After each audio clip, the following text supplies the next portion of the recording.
Mm-mm. Ya, shalom. Apa kabar? Hari Shalom, ini apa shalom. kabar? Selamat Puji pagi, Tuhan. Pak Yosua. Luar biasa. Di Morning Spirit ini mari kita bangkitkan roh kita bersama-sama. Kita cas kepada Amin, Tuhan. Amin. Kita mau katakan, saat amin. pagi hariku datang lagi. Menghadap Tuhan dan merendahkan diri.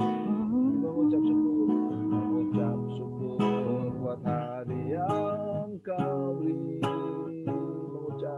Memuji Tuhan dengan segenap hatiku sembahkan Allah kudus, ku tinggikan Allah Maha Tinggi, ku serahkan tubuh jiwa rohku dalam pimpinanmu Tuhan. Mari kita sekali lagi kita katakan, saat pagi Pagi datang hari, lagi. Mengucap Tuhan hati mengucap syukur buat hari yang Kau beri. Memuji Tuhan dengan segenap hati, ku sembahkan Allah Maha Kudus, ku tinggikan Allah Maha Tinggi, ku serahkan tubuh jiwa rohku dalam pimpinanmu Tuhan. Ku sembahkan Allah Maha Allah Maha Kudus, ku Kudus, tinggikan tinggikan Maha Allah Maha Tinggi, ku serahkan serahkan jiwa rohku rohku dalam pimpinanmu Tuhan, dan Tuhan. dalam pimpinanmu Tuhan, sekarang ini dalam pimpinanmu Tuhan. Oh, haleluya.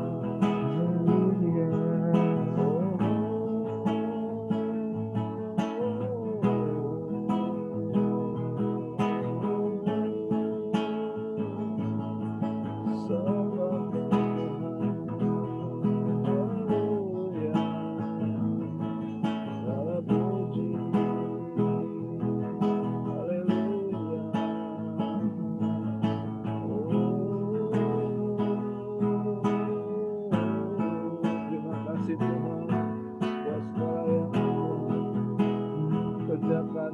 Terima kasih buat hari yang baru ini. Terima kasih buat kasih setiamu. Terima kasih buat rahmat-Mu ya Bapa. Terima kasih buat kesempatan yang Tuhan berikan pada hari ini. Dalam situasi kondisi apapun Tuhan, tapi kami melihat kebesaran Tuhan, kami melihat kemuliaan Tuhan, kami menyaksikan kasih setia Tuhan. Kami bersyukur bahwa Engkau tetap memberikan kepercayaan kepada kami untuk menjalani hidup ini hari ini. Dan kami percaya di dalam Engkau, bersama dengan Engkau Tuhan, iman kami, spirit kami, roh kami, hati kami, jiwa kami dipulihkan, dibangkitkan Tuhan, diberikan satu semangat untuk menjalani hari-hari ini. Karena kami tahu Tuhan Yesus selalu menopang kami dengan kuat kuasa dan kemurahan kasih setianya. Terima kasih ya Bapa, kami bersyukur dan kami siap untuk sama-sama merenungkan firman-Mu. Dalam nama Tuhan Yesus, haleluya, amin. Amin. Shalom. Shalom. Shalom. Nah, Let's go. jadi beberapa minggu ini saya lagi merenungkan tentang panggilan dan pilihan Allah nih, Pak Yos. Mantap. Terus? Ada hal lain yang sebenarnya Allah janjikan kepada kita melalui Yesus. Bukan hanya untuk dinikmati aja gitu loh. Ya. Tapi kita sadari kita selalu berfokus pada hal-hal dunia. Contohnya kayak berkat dan sebagainya kan. Sama seperti mamon. Mamon itu kan bukan uang sebenarnya, bukan bendanya kan. Ya. Tetapi lebih kepada pikiran. Ya. Bukan kepada janjinya sebenarnya. Jadi fokus kita itu terkadang suka terintimidasi, suka terkecoh. Nah, di sini saya dapat di ayat di 2 Petrus 1 ayat 4. 2 Petrus 1 ayat 4. Ya. Di situ konteksnya tentang panggilan dan pilihan Allah. Oh iya. Waduh, Iya kan? itu ayat yang luar biasa. Lanjut. Nah, itu sebenarnya kita harus baca dari ayat 1 ayat satunya. Tapi di sini saya mau singkat aja. Ya. Di ayat 4 firman Tuhan berkata, dengan jalan itu ia telah menganugerahkan kepada kita janji-janji yang berharga dan yang sangat besar, supaya olehnya kamu boleh mengambil bagian dalam kodrat ilahi Ya. dan luput dari hawa nafsu duniawi yang membinasakan dunia. Nah, di sini Tuhan itu udah kasih tahu kita janji-janji yang berharga dan yang sangat besar, supaya olehnya kamu boleh mengambil bagian dalam kodrat ilahi. Kodrat ilahi itu apa sih? Kalau kita baca kodrat ilahi apa ya? Nah, saya dapat di ini nih, di The Passion Translation, di Inggrisnya ini lebih jelas nih, Pak Yos. Dia bilang, as a result of this, he has given you magnified promises that are beyond all price, so that through the power of these tremendous promises, we can experience partnership with the divine nature. Nah, ini kita nih experience partnership with the divine nature by which you have escaped the corrupt desires that are of the world. Jadi kodrat ilahi itu kalau di Passion Transition-nya itu dibilang divine nature. Berarti kita itu sebenarnya partnership sama divine nature. Ya. Ini bukan hal yang secara materi aja, bukan makan dan minum atau berkat yang lain gitu. Seperti Petrus sudah lebih jauh bagaimana kita bisa mengalami perubahan. Kalau kita lihat kisahnya Petrus ya. Apa yang kita yang dilahirkan oleh Roh dan kita lahir baru di dalam Roh, sebenarnya tuh waktu kita lahir baru kita baptis Roh. Dibaptis secara Roh, kita juga diperbaharui hidup baru, tetapi ada satu yang tidak ikut dibaptis, Koyos, yaitu jiwa kita sebenarnya. Makanya di dalam Roma kan, Roma 12 yang pikiran kita itu kan harus dirubah dulu kan. Ya. Itu kan jiwa kita. Kayak Petrus. Ya. Kayak Petrus nih. Setiap apa yang dia mau lakukan, itu selalu salah. Betul nggak? Terus maksudnya? Terus? Nggak mungkin dalam waktu singkat, waktu kita lahir baru, kita itu berubah gitu loh. Ya, betul. Pasti butuh proses. Makanya kan seringkali kalau kita udah lahir baru kan selalu dengar perkataan katanya udah lahir baru, sering ke gereja, tapi kok tingkahnya masih kayak gitu aja ya gitu kan. Seringkali kita kalau sudah lahir baru, itu nggak langsung kita benar-benar berubah gitu loh. Butuh proses supaya kita itu menjadi divine nature. Seperti Yesus waktu dia mati, dia bangkit, yaitu divine nature. Dia mati secara tubuhnya, secara jiwanya. Tetapi rohnya ya dia bangkit, itulah divine nature. Dia bukan lagi fisikal. Makanya ada dalam firman Tuhan mengatakan sebagaimana Yesus dia alami, demikian kita di dunia ini juga mengalami. Gimana tuh? Ya. Artinya artinya apa kita bisa mewarisi divine nature dari Tuhan itu, dari Roh Kudus. Nah, saya mau punya kesaksian nih, Pak Yos. Oke. Jadi suatu hari saya lagi pergi ke swalayan, tiba-tiba lagi mau ngambil makanan, ada handphone. Nggak tahu tuh handphone siapa kan? Orang di swalayan, dan di situ nggak ada orang gitu. Secara manusiawi, secara daging, pikiran saya apa? Ambil. Iya. Bener nggak? Iya. Apalagi saya mikir, wah, istri saya handphonenya lama nih. Lumayan nih, yang ini handphonenya lebih baru gitu kan.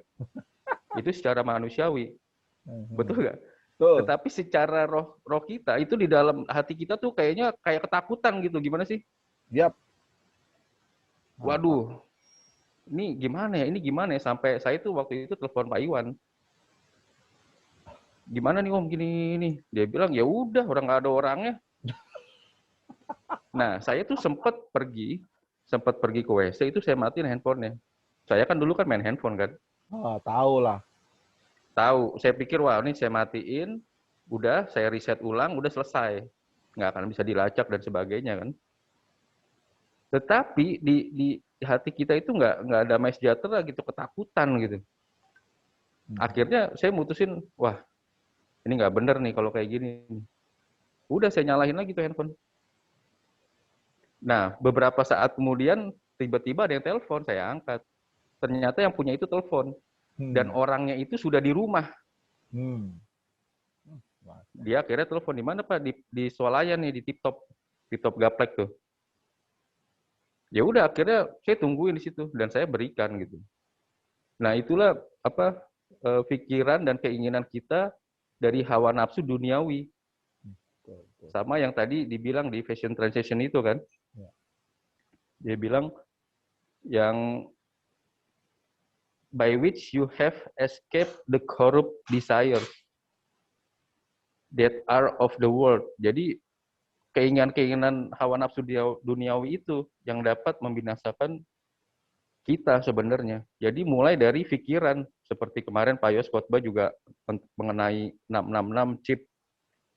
Itu sebenarnya pikiran kita, kenapa kita fokusnya ke sana gitu. Bukannya ke kebenaran dalam Tuhan gitu. Iya. Untuk apa sih kita fokus-fokus ke sana gitu? Orang diri kita aja belum benar kok. Ngapain mikirin mengenai chip ini 66 dan sebagainya gitu. Jadi Tuhan, kalau kita tidak ada perubahan, berarti kita tidak ada progres dalam hidup ini gitu. Yang kita tidak lihat, Tuhan bilang jalan orang benar semakin lama semakin terang. Artinya apa? Berarti kalau kita berjalan dengan Tuhan semakin lama kita semakin mirip dan serupa dengan Tuhan. Atau jangan-jangan makin lama kita ikut Tuhan, kita makin mirip dengan dunia. Yang kemarin Pak Yos juga kan sempat mau sharing apa? Versus apa? Kerajaan Allah versus humanisme. Ya, dunia. Nah, kerajaan Allah versus humanisme kan? Ya. Gitu.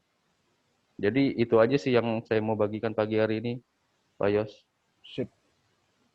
Luar biasa.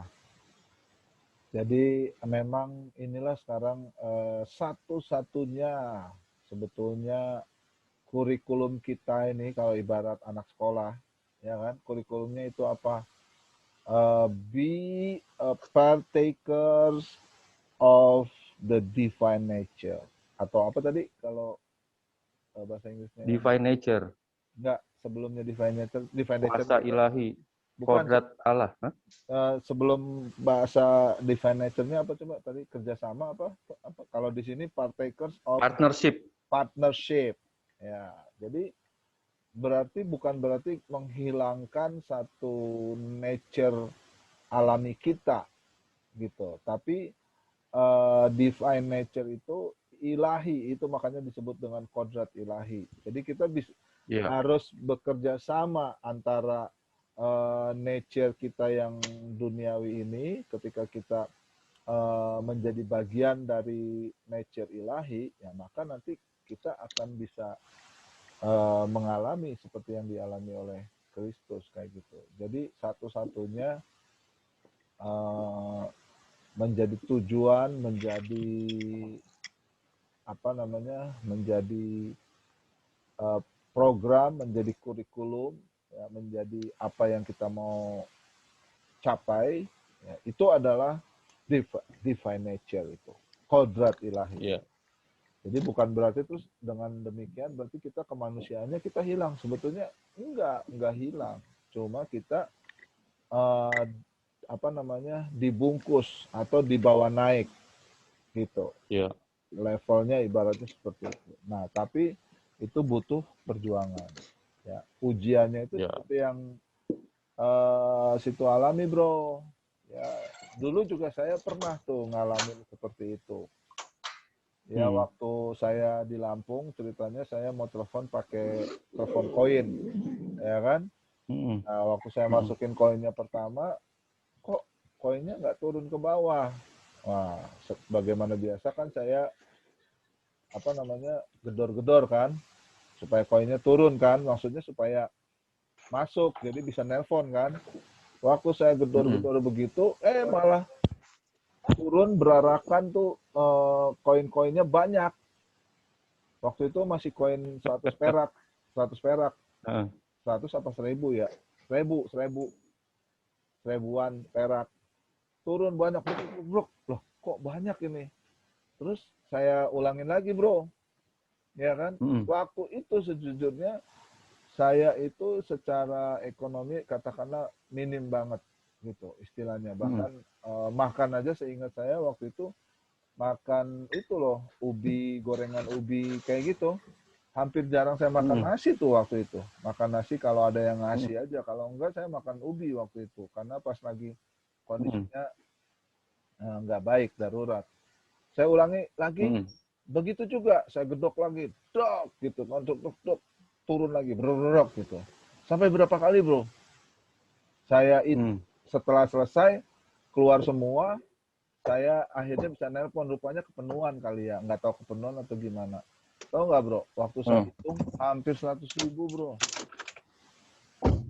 Waduh, sebagai manusia bagaimana? Enggak, coba pengen dong itu, ya kan?